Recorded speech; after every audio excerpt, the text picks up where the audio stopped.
We're talking today with Orland Johnson of Grand Haven, Michigan, and the interviewer is James Smither of the Grand Valley State University Veterans History Project. Okay, start us off with some background on yourself. To begin with, where and when were you born? I was born in Muskegon, Michigan in February 6, 1925. Okay. Now, did you grow up in Muskegon or did you move around? No. I moved out. My parents moved to Norton Shores, and that's where I spent most of it until I went into service. Okay. And what was your family doing for a living in those days? My dad worked in his shop. He was a what do I want to say?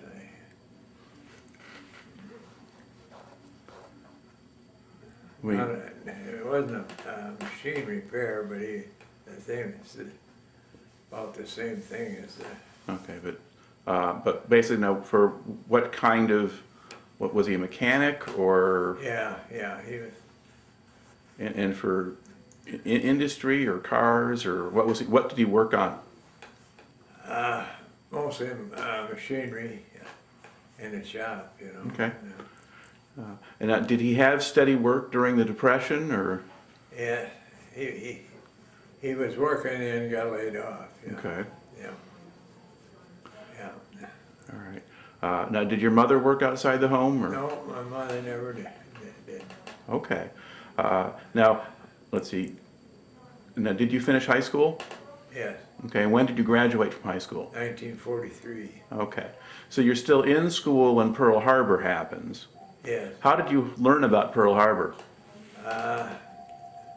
Right from the radio, you know. I was home because it was a Sunday, and that's where I got. All right. Now, before Pearl Harbor happened, were you paying attention to the news? Did you know about the war in Europe and that kind of thing? Yes, I did. Okay. I was pretty informed on it. Yeah. All right. Okay.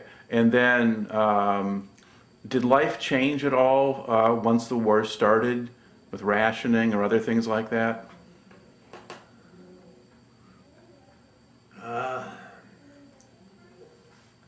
Well, I was working in the shop too after that, and I went there after I got out of high school, and I thought I'd get drafted right away, but I didn't. So I went and got a job. So. Okay. And I worked there for about 6 months before I got drafted. Yeah. All right. Now, so you weren't thinking about enlisting? No, not really. No. Okay. Yeah. Some people did, some people didn't. Yeah. All right. Now, the work you were doing in the shop, was it war work or was it just repairing civilian stuff? Or? Yes, we were manufacturing piston rings Okay. for the aircraft. All right. Now, was that the kind of job that you could get a deferment for? And a what? Well, could you have a deferment? Would you have been able to? Deferment? Yeah. I don't think I would. I don't know why they didn't. I thought I'd get drafted before that, but I didn't. Yeah. Okay. So now, when do you get drafted then? What? When did you get drafted? I would say it was about July of 44. Okay. Or at least that's when you report for duty. Yeah. Yeah. So the draft notice comes a little bit before that, but Yeah. maybe not too much. Yeah. Okay. Now, when you first report, where do you go first? I went in Illinois to, can't think of it. All right. Well, there's Fort Sheridan that's north of Chicago. Yeah. That's right. Okay. And that's the processing center. Yeah. Okay. Yeah. And then where do they send you for basic training? Fort Hood, Texas. Okay. How did they get you from Illinois to Texas? On a train. All right. And what do you remember about that train ride? Well, it was a long deal. we'd have to pull off the track to let supply stuff go through. So it took us almost a week to Okay. get down there. All right. And how did they feed you? Right off the supply, you know, I mean, I mean, was there a dining car or something like that? yeah, there was a dining car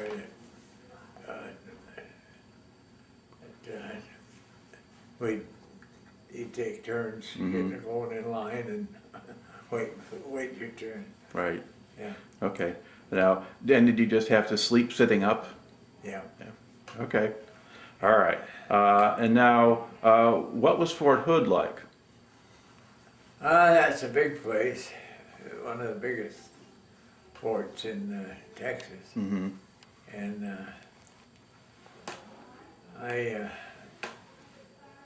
got assigned to a infantry basic training. That's what I took. Okay. Now, what did the basic training consist of? What were they teaching you? Well, everything from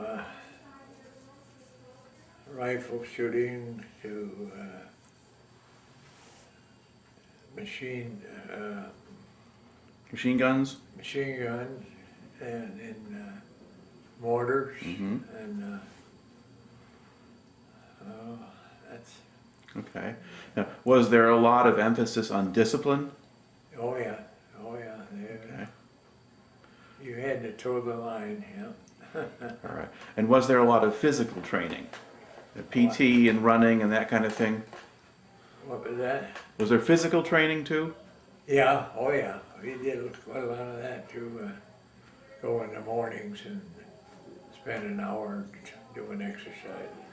All right.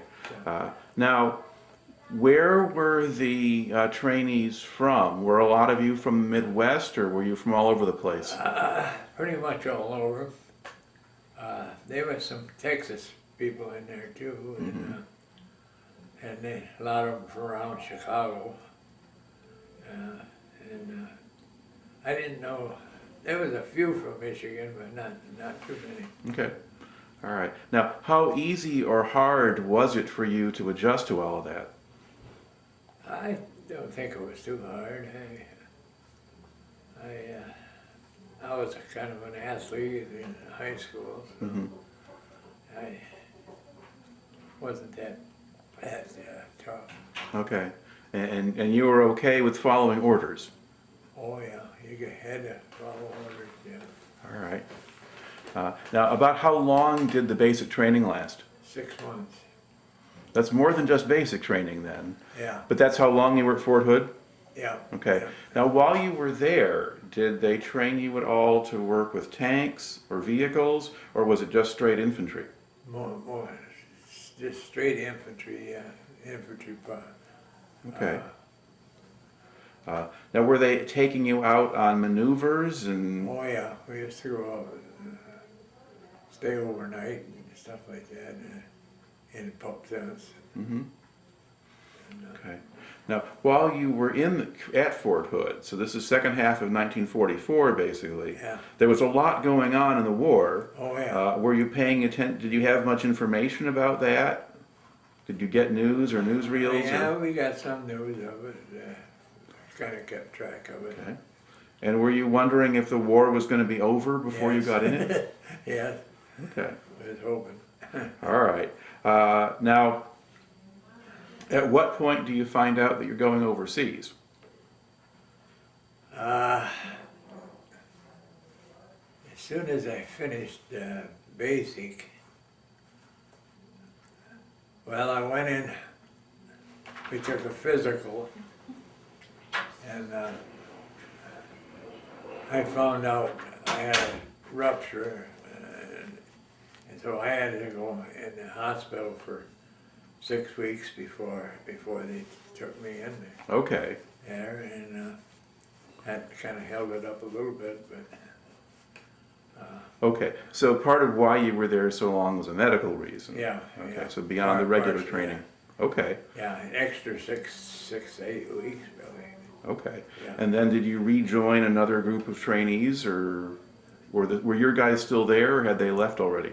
No, most of them had already been shipped out. Okay. The ones I started basic with, because Okay. I had to finish Yeah, a few weeks with another division. okay, Yeah. all right. Now, did you have some time there after the main part of training was over and you were just hanging around on the base? Yeah, not too much, just a few weeks, but Okay, yeah. all right. When do you leave Fort Hood? Was it December 44? Was it January 45? Yeah, probably just before Christmas, I think, in Okay. 44. All right. Yeah. And so once you get the orders to go, where do they ship you out from? Uh,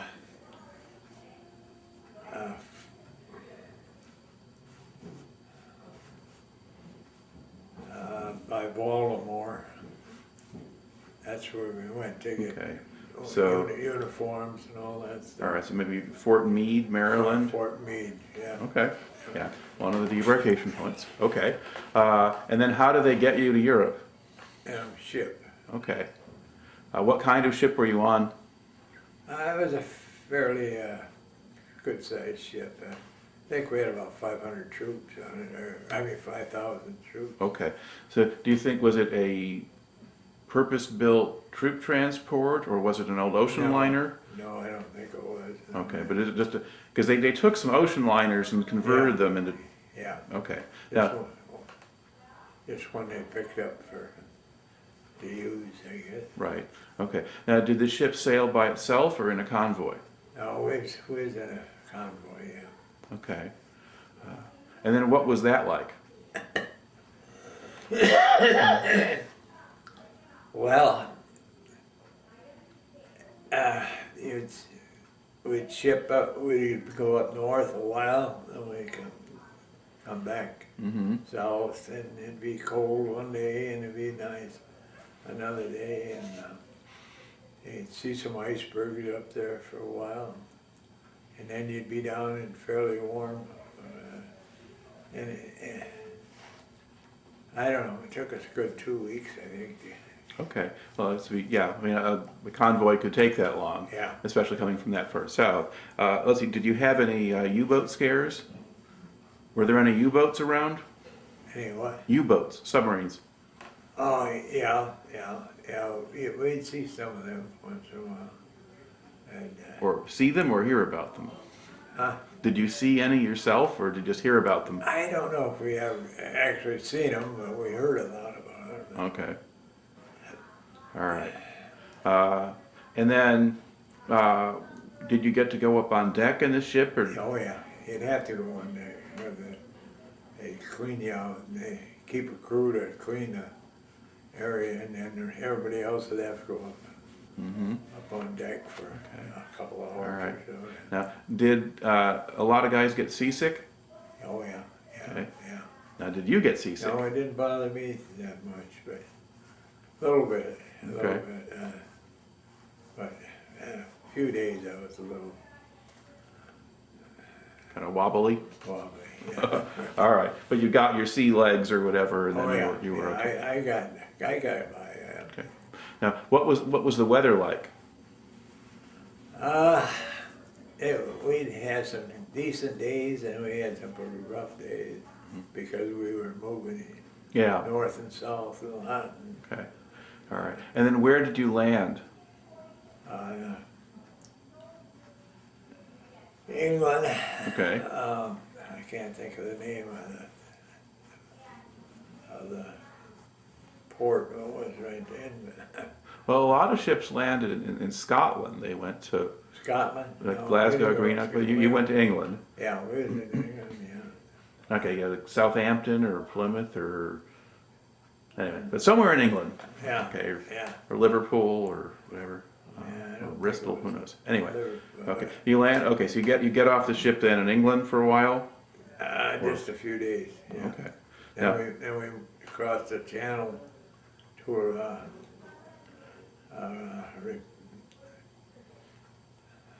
what do I want to say here? where they moved you to into other divisions. Okay, well, sent you to a replacement depot? Yeah, replacement. That's Okay. what Now, do you know what port you landed in? Did you land in France? yeah. Okay, were you at Le Havre or Cherbourg or somewhere else? The Havre. Yeah. Yeah. Okay. Yeah, and they had a big processing center there Yeah. for people there. Okay. And now, what unit did they assign you to? Well, I was told I was going to join the 106th Infantry, Mm-hmm. but just a few days before, they come and picked about a dozen of us, and then we went to that 3rd Armored Division. Okay. Yeah, and why they picked me for that, I don't know. All right. So you go to the 3rd Armored Division. All right. Now, by now we're in January of 45. Yeah. Okay. Okay. And so, what kind of, okay, where was the 3rd Armored Division when you joined it? We were in Germany, but just barely. Okay.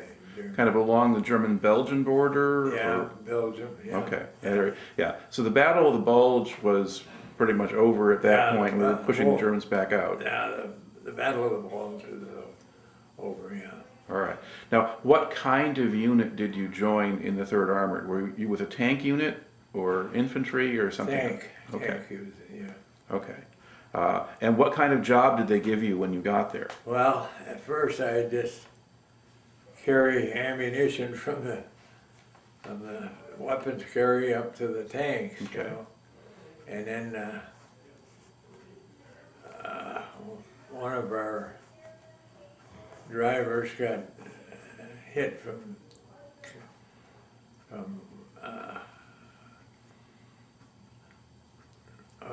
when they shoot and bombs and stuff. You And got they hit shrapnel? the top of the trees and spread, Right. spread it all. And one of our drivers and one of our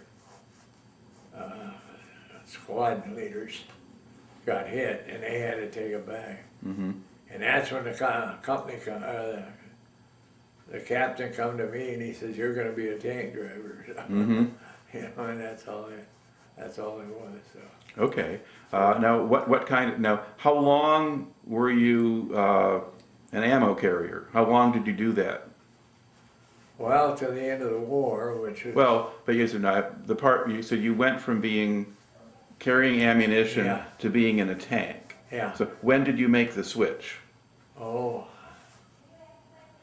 I'd probably been there a month or two, and Okay. then, All right. then I got Okay. changed. Why I did, I don't know. All right. Now, at that first, in the first weeks when you're there, when you're still carrying ammunition, was your battalion involved in a lot of fighting?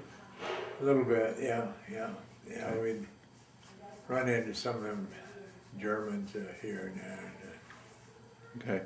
Now, when the fighting was going on, or the tanks were firing, would you go up to bring them ammunition, or would you wait until it was quiet and then go? Yeah, well, we try to keep enough up there so they could fire all the time, yeah. Mm-hmm. And did you ever have to go up when there was still firing going on? No, I don't think so. All right. Now, were the tanks taking a lot of losses? And were a lot of the tanks getting knocked out? I don't think we got really bad. We got sprayed with shrapnel Yeah. and that a few times. But Yeah. I don't think it was enough to knock a tank out. Okay. But the tanks, as far as you know, most of the tanks kept running. They Yeah. were still working Yeah. at that Yeah. point. Okay. So you were not encountering a lot of German tanks or anti-tank guns or things like that? No, we didn't. Okay. All right. What was the countryside like there? What did things look like to you? Just kind of country,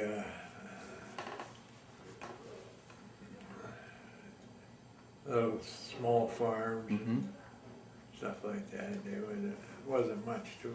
Okay. Was there a lot of woods around where you Yeah, were? there was some woods, yeah. That's where we was when we got, Yeah. You got hit with a tree burst. yeah, 'cause they, shells or bombs would hit the top of trees, and then that would spread that. Right. Uh, Okay. Now, the guys you said that got hit, were they like a tank driver who got hit? one tank driver and one squad leader. Okay. Now, did they have the hatch of the tank open or something? That Or- could be. Nobody told I you. don't know Okay. that's what happened, All right. but they got some pretty good wounds, you know, big cuts, and Yeah. so they had to send them back to the. Okay. All right. Now, what kind of tank were you in? Was it a Sherman or something else? No, it wasn't a Sherman tank. It was a.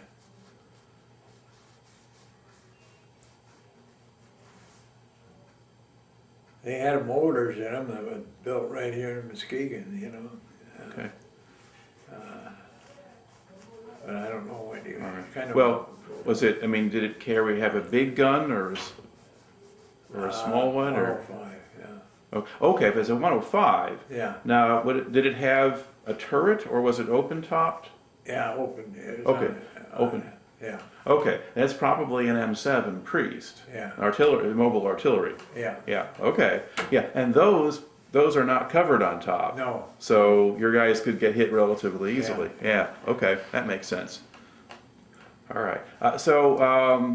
How easy or hard was it to drive one of these things? oh, it wasn't much. They told me to get with another driver and learn how to shift them and drive them. It So- wasn't too much. Okay. Well, was it much different from driving a car with a stick shift? Not no big, no big difference. Okay. All right. Now, what was the weather like when you first got over there? It was a little snow, but not much. It was come and go with some snow. Mm-hmm. Right around freezing temperature, I Okay. would say. You know. So, no big deal for a guy from Michigan? No. All right. Okay. Now, when you're first there and you're kind of still maybe in Belgium, I mean, did you see any civilians or were they all out of the way? No, you didn't see many civilians. They were pretty much, I don't know where they were. All right. Now, you're there, the time you get there, the Allies are pushing slowly eastward and they're pushing toward the Rhine River. Yeah. Okay. And they're also in places pushing through the Siegfried Line through the German fortifications. Yeah. Now, was your unit involved in any of that, or did you see any of that? No, not really, I don't think. Okay. Do you remember crossing the Rhine River? Yeah. Okay. Do you know where you crossed? Not exactly. Okay. I wouldn't know that. All right. Now, were you on a regular bridge or a pontoon bridge, or? Pontoon bridge, yeah. Okay. All right. I guess the Germans blew up a lot of regular bridges when they left. Mm-hmm. So we were chasing after them, you know. Right. Yeah. Okay. Now, once you got across the Rhine, did you have much hard fighting, or were you just driving around? Not too much. We were just kind of chasing after them, and they'd find someplace they wanted to shell or something. Mm-hmm. They'd shell it, but Okay. Now, when you're out in the field with your tank unit, where did you sleep? well, you had to make the drivers and that would sleep right in the tank. You know? Okay. Now, where the rest of the guys, they had to use them, sleep right out in the ground, or under the tanks, or wherever they could. Now, would you ever borrow civilian houses and sleep in those? No. Okay. No. All right. Now, as you're going in Germany in those last couple of months of the war, what did the countryside look like to you in that area where you were? Oh, it was just kind of like around here, just a few houses here and there, and farms, small farms. And But it was mostly farming area, not big cities? not where we were, no. Okay. Now, did you see places that had been hit by bombs? Oh yeah, yeah. A lot of the towns were really blown up, yeah. Okay. And then when you went through the towns or the villages, did the people stay out of sight? Or Yeah, pretty okay. much, yeah. They didn't bother. All right. Now, where were you when the war ended, when the Germans surrendered? Well, we were in Germany, and we was kind of chasing after them, and then we got word that Hitler had got killed, and so that kind of ended it. We just stacked up and stayed where we were. Okay. Now, as you were getting down toward the end, did you start to see a lot of Germans surrendering, or? Well, that's what we heard from other groups, that Hitler and some of his Right. big shots. Right. I guess, but before that, you had German units in different places were surrendering to American forces. But did you see any POWs either before or after the surrender? Oh yeah, yeah. We had quite a few that we looked after. Okay. Now, when you actually saw the German soldiers who had surrendered, what impression did you have of them? Well, they were young and old. You know, I mean, they had a lot of real young guys. They had about everybody was in, I guess. Okay. And what kind of, I don't know, how did they behave or what kind of attitude did they have? They didn't give us much of trouble. I guess a few of them tried to dig out, and they put up a fence, and they were fenced in.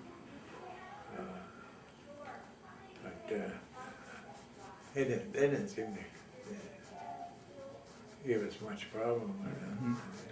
Now, the ones you saw that were fenced in, did they have any shelter or were they just out in the open? No, they're pretty much in the open. Yeah. And did you notice how they got fed? I don't know how they took care of the feeding. We ain't on any of that. So. Okay. All right. Now, did you get far enough at any point to run into the Russians, or did you not see them? I never saw Okay. the Russian, no. All right. And then, and did you see any of the prison camps, either concentration camps or anything else? No, I never seen any of that. Okay. All right. Now, once the war was over and you stayed pretty much in one place. Yeah. Okay. Now, at that point, do you start to see more of the civilians? Oh yeah, yeah. Okay.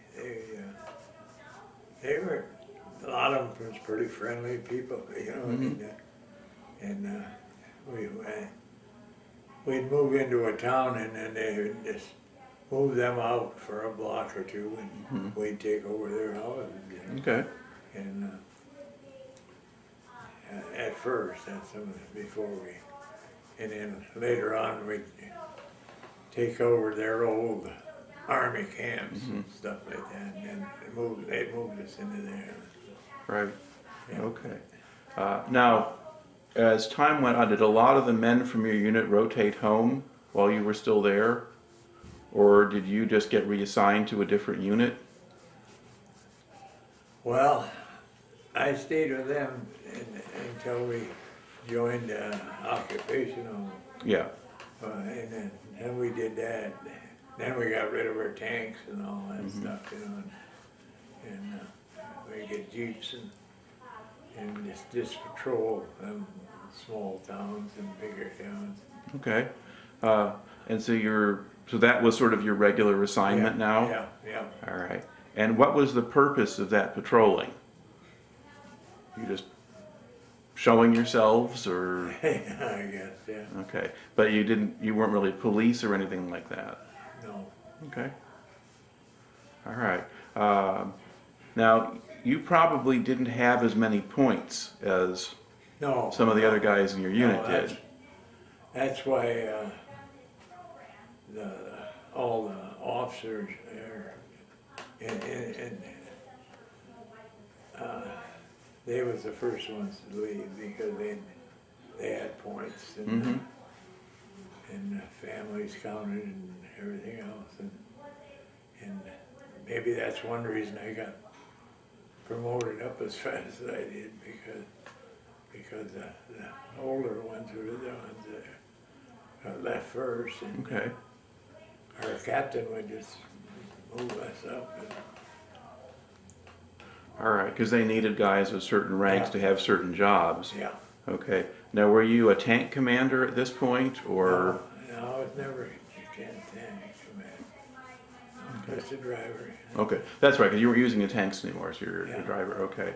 So what rank did you get up to? Staff sergeant, yeah. Okay. So is that sort of second level up? Yeah, Yeah. All right. yeah. Okay. Now, after the war is over, a lot of men had the opportunity to kind of travel around in Europe some Yeah. and see different things. Did you get to do that? Yes. Where did you go? I had two vacations to Switzerland and one to Belgium, Brussels. Yeah, I got there for a weekend, and I had a couple of 10-day deals with Switzerland Okay. over there. Yeah. That was a nice place. All right. Yeah, because Switzerland had been neutral during the war. Yeah, it so was always neutral. it wasn't bombed and so or anything else like that. No, it wasn't bombed, no. And what impression did you have? I mean, did the Swiss people treat you well, or? Oh yeah, they were good people. Yeah. Yeah, quite a few guys got to go over there for a week or 10 days. All right. Now, while you were still though staying in Germany, what did conditions seem to be like there? Was there still a lot of damage from the war and a lot of poverty? Yeah. Or? Oh, yeah, most of the big cities they leveled. Brussels and Stuttgart and all them they were just leveled. Yeah. Now, did you have any of the German civilians working for you or dealing with you in one way or another? We had they'd be cooks and stuff like that. Because I guess we didn't have no cooks or nothing, around. Okay.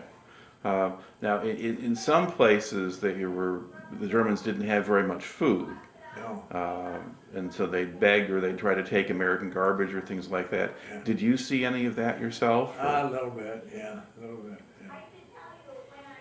Okay. All right. So we think about the time you spent in Europe, both before or after the end of the war. Are there other particular things that you remember about that you haven't talked about yet? Oh. I don't know, just, we go on patrols and nobody ever really give us much problem or nothing. And we'd stand guard at some places and stuff like that. Okay. But pretty quiet. Yeah, it wasn't nothing exciting. Okay. Now, when the war was still going on, did you have any close calls yourself? I mean, Any what? close calls. I mean, did you almost get hit, or were you in combat areas at all? Yeah, a little bit, but not too much. I mean, we just never got into the heavy stuff. Yeah. And of course, your tank, because it was an artillery tank, would not be one of the ones right up front anyway. Yeah. Yeah. Okay. And by this time, did you ever see any German aircraft? German what? Aircraft. Planes. Aircraft. Well, there was a lot of aircraft every day. I mean, the skies would be full of them bombers. But most of them were yours. Yeah, but most of them were ours. I never seen much of theirs. No. Because they had a few jet aircraft. Yeah. But you might have known if you saw one of them. Yeah. Okay. All right. So now we're getting into the middle of 1946, and it gets to be your turn basically to go home. Yeah. Okay. How do they handle that? How do you find out you're going home, and what happens? Well, they just call you in, you know, and tell you it's your turn to go. So. Okay. And then what's the process for getting you home? They take us back to the Havre, and then we take a ship across, and then get on a ship in England, you know, and they would. Okay. Now, what was the trip back home like? Quick. That Okay. only took a week. You know? Mm-hmm. Yeah, you didn't have to zigzag anymore. Yeah, a lot different. And All right. we ate good and everything. You know? Okay. Was the weather better? Yeah, the weather was good. Yeah, because that was in the summer too. Okay. And then where did you land in the States? New York. Okay. Did you get to see the Statue of Liberty when you went yeah, in? yeah, both times. All right. And then did they discharge you in New York, or did they send you somewhere else? No, Leavenworth, I think that's in Indiana. Well, there's Camp Atterbury in Indiana. Atterbury? Yeah, Leavenworth is in Kansas, so Okay. probably not. Yeah, Atterbury was a big discharge center. Okay. Okay, so you go to Indiana, and then it's on home. Yeah, that's All right. So now, what did you do after you got back home? Well, I come back home and the shop I worked in was on strike. So I didn't do much, only that summer my brother-in-law was building houses, and I went and worked with him for a while till I got called back to Silk Power. Okay. Yeah. So then you just went back to the shop, or? Yeah, back in the shop. Okay. And then what? Well, same machine, same work and I was doing before, yeah. Okay. Now, did you stay with that, or did you go on and do other things?